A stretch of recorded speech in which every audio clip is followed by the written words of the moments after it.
Hey everybody, today we're going to be looking at how we go about repairing this drawer. As you can see, it's in pretty bad shape. The molding is all crushed and destroyed.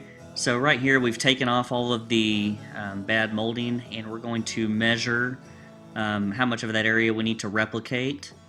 So I'm measuring that out right there. On the right over here is the drawer that it's a good template that we took off of the dresser. So we're measuring out how much of that molding we need to replicate. And we're going to tape that off so we know exactly how much of that we need to replicate. And we're going to be using a Amazing Mold Putty, as we'll see here in just a moment. But we tape it off. We want to get a really good, clean, crisp line. And this is going to help us to get an exact mold that we need.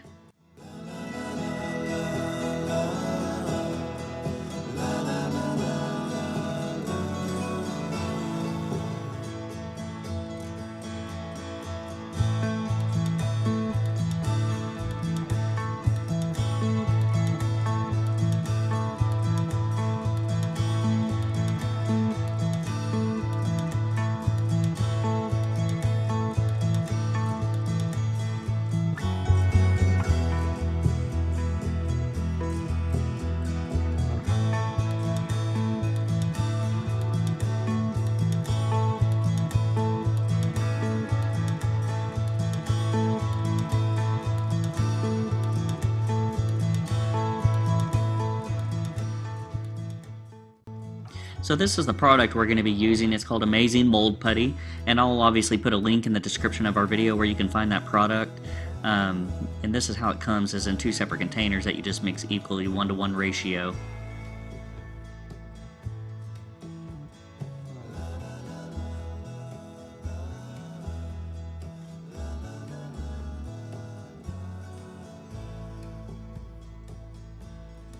So this is me mixing up the product, like I said, 1-to-1 ratio, and you just mix it until you can't see both colors. See how you see both colors there? You don't want that. You want to mix it thoroughly to where you just get one solid color, where it all looks yellow, and then it'll be ready to go to put over the product that you're going to mold. So right here I'm putting it over that small trim piece that we needed to replicate. And I like to trim these edges so when I go to make my mold, when I go to pour my fiberglass resin in there, I have a good, clean, sharp edge to go off of. And you'll see, once you do this, you'll realize that that's pretty important.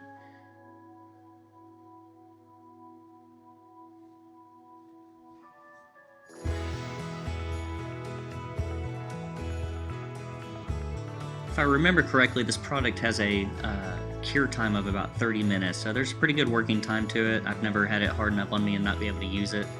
It's great workability.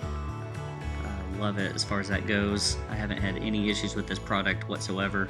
It's been very helpful in creating moldings like this. If you have picture frames that are broken and need to recreate, typically I would just find some molding and cut it, but this was a curved molding, so it was extremely important to get that curve. So this worked perfect for this instance. And that's me, I'm still trying to get that good clean edge to go off of because I need that molding to be the exact specific size in the end so that it doesn't protrude further than the other side. So.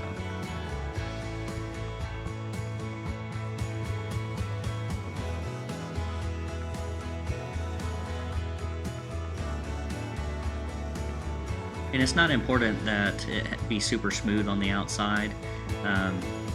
What really matters is that you push the molding into the groove of what you're trying to replicate. Otherwise, when you pour your hardening material, and in my case we're going to be using a fiberglass resin, if you were to pour that in there and you hadn't pushed your molding in there all the way, you wouldn't get a good shape. So you want to make sure you push that into those grooves. That way you get that shape that you need. So we're just going to finish up here by removing all the excess. Like I said, I want a good clean line to work off of, and after that we should be good to go to just let that set up for 30 minutes and dry out, and then we'll be ready to pour our fiberglass resin into the mold, and that'll give us the molding that we need. Okay, so we've got our mold made up. I've got it laid out on the table here, and what I'm doing here is I'm going to create a wood frame to put on the ends of the molding so that when I pour my fiberglass in there, it doesn't pour out. It's very imperative that you have to create some sort of end on your mold. That way, obviously, you'll see here in a moment when you pour your resin that it doesn't flow out. So what I'm using here is a CA adhesive. It's they sell this in 3 different styles: a thin, a medium, and a heavy liquid. So it's basically a really industrial strength super glue. You put that on there and you spray it, and it hardens up in just a matter of seconds. So I'll put a link to that product as well. It comes in handy for so many different projects. But as you see, getting the molding put on the ends, just putting some extra glue on the outsides, just to make sure that it's extra secure. Don't want those falling off. And I accidentally glued it to the table, so it fell off. And just have to reapply that one more time. Be a little more careful not to get the glue on the blanket this time. And then once we get those glued on, we'll be ready to put our fiberglass resin into the mold. Another objective when you go to pour this resin into your mold, you want to be extra particular and careful to keep your mold to the original shape that you had. Luckily, I sort of lucked out at the end. The fiberglass was flexible and I didn't have to worry too much about that curve, but when I made the mold, I forgot that I needed the curve and accidentally made it completely level. But if you do have a level piece, you want to make sure that you have a good level surface and your mold is level as you pour the product in there. So in fact, if I had tried to curve the mold as I poured the fiberglass in, I would have to do this in steps. Obviously, when you're working with a liquid like fiberglass resin, it would flow to all one side if you tried to do it all at once. But anyways, so I mixed my fiberglass resin.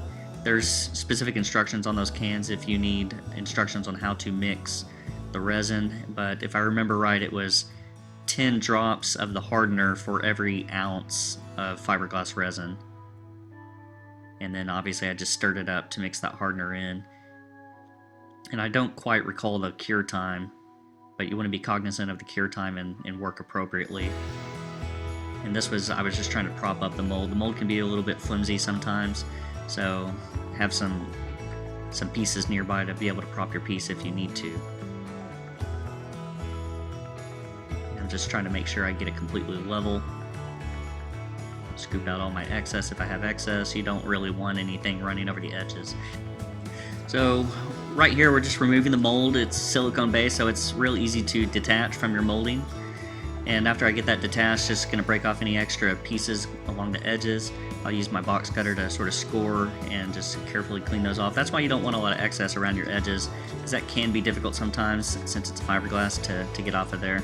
So it's not super difficult, but it's a lot easier on you if you just keep that in mind as you're doing your mold.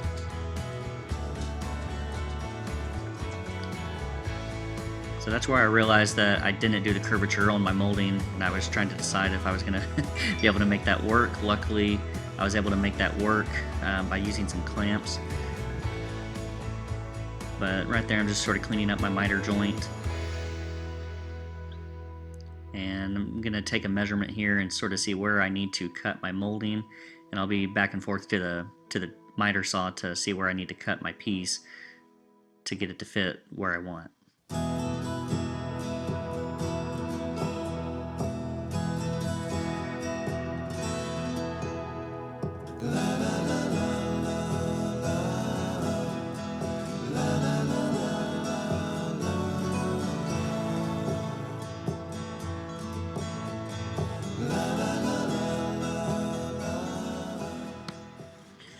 Okay, so I've got my molding in place, and right here I'm just putting down my CA adhesive. And by the way, that's called Mohawk Instant Adhesive, and I believe I'm using the medium liquid here. But I'm using the activator on the side here because it's a flat surface, easy to get. But I'm holding off on using any activator on the curvature because I really need to get that set, and I'm just going to let that dry naturally instead of using the activator to speed up the drying process. So I'm running back and forth here, grabbing clamps, which I should have had ahead of time, but anyways, I'm just sort of gradually clamping this down. I was a little nervous. I don't work with fiberglass resin a whole lot, so I wasn't sure if it would take the curvature once it had already hardened in my mold, but it seemed to do pretty well. I wouldn't recommend that if you can build it to the curvature already. I think that would be ideal, but anyways, it did work, and ended up working just fine. So basically we're going to get this glued down here, let it set for a little while, and once that sets up and hardens, we'll come back and start the touch up and blending process of matching the color. So that's the fun part. This is the little small 6-inch trim piece. That one was fairly easy. It was just a straight cut. So right here we're going to start the blending in process, and I'm using a product called Mohawk Epoxy Putty. It's a 2-part epoxy. It works actually the same way that the mold did, where you mix it up and get that one color, and they have it in several different colors to blend with your wood. I'm just using the pine color since I'm going to be doing color blending anyway, but I'll put a link to the description of our video too, where you can find the epoxies. And Mohawk is sort of the leader of the market on wood touch-ups. There are others out there, but it seems like they're sort of leading the pack right now on furniture wood touch-up products. So right now I'm just blending. I use a little bit of a time, just because it does harden up fairly quick, about 5 minutes, maybe even sooner, depending on the temperatures. But anyways, I'm working all of the areas that need to be blended in, all of the gaps, all of the cracks, and we'll go back in after we finish putting our pine epoxy in there and sand it all down, and then start the colorization process. But like I said, the epoxy will harden up in a matter of 5 to 10 minutes usually, so you want to just work in a little bit at a time, and then we can sort of worry about smoothing it out. Now, it does take a lot to sand it down if you're working on a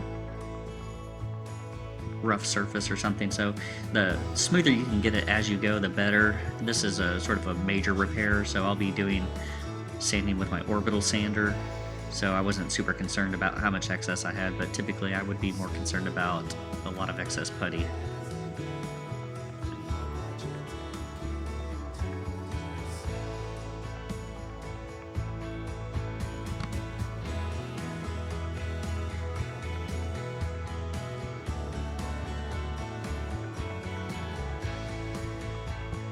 Alright, so now we're going to go into the sanding process, and this is sort of can be a repeat process where you fill in, sand down, fill in, sand down until you get it where you want it. But I'm going to be sanding down. I'm using my Fest tool, ETC 125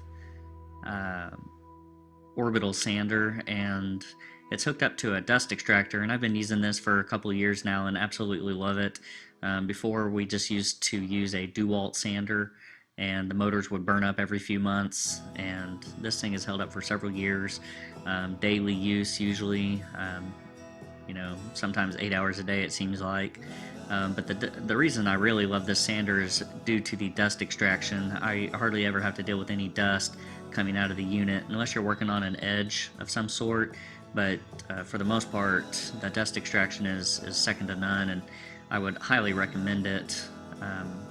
I'll put a link in the description of my video for y'all to check them out, but they are excellent products for a furniture refinisher. You know, it's a good investment if you do quite a bit of sanding. You know, any furniture refinisher, I would highly recommend them. And hope that you'll take it into her side.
She's waiting for love to be realized.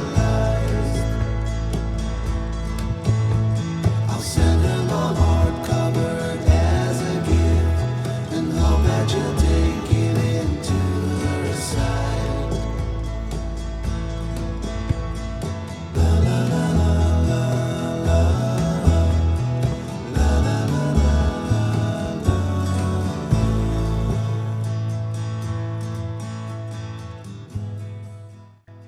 Okay, so I've got all my blending and preliminary blending and sanding done, and I'm moving into the wood coloring touch-ups, and I'm just trying to find a really good color to match that light brown undertone. And this is trial and error sometimes as well. If I don't like it, I'll wipe it off. Or, obviously getting a little bit too green there, so I sort of went back and forth for a little while trying to find that exact tone that I liked. But it's a trial and error sometimes, and to get what you want. But these lighter colors are a lot harder than, say, your darker colors. It's definitely more challenging to achieve that coloring. So sometimes, if I'm unpracticed, it can take me several minutes to get there. But it's definitely a fun process, and I love challenging processes like that. So it's always fun to get something like this that sort of challenges my color theory.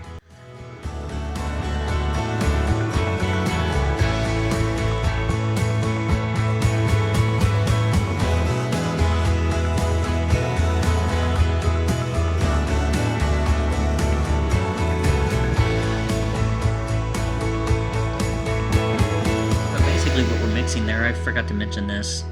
You see those jars over to the left of the screen there? Those are Blend All Touch-Up powders made by Mohawk as well, and you just mix those with a product such as Will Pro. It's a padding finish, and that's a quick drying padding finish. So you mix the liquid with those powders to get your powder or your coloring. I'm sorry, and just use a little artist brush to apply that, and that's basically what we're mixing there to get the coloring on.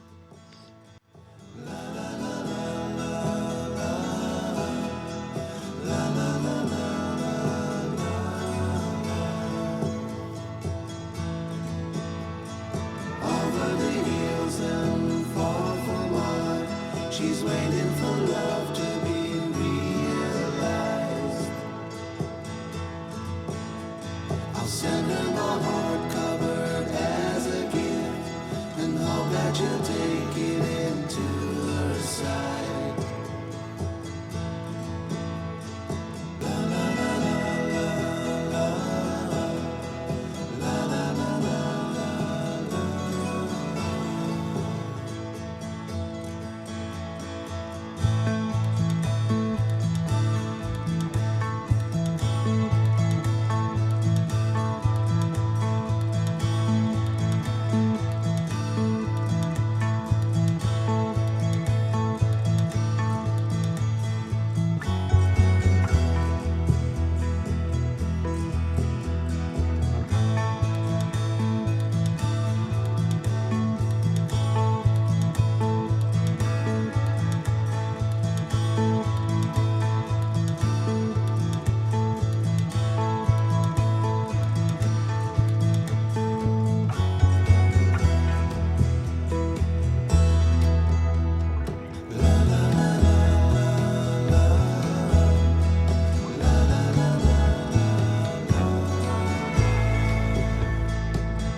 Alright, so now that we've got our coloring, our undertone on the drawer, we're going to proceed by going in and laying down some graining.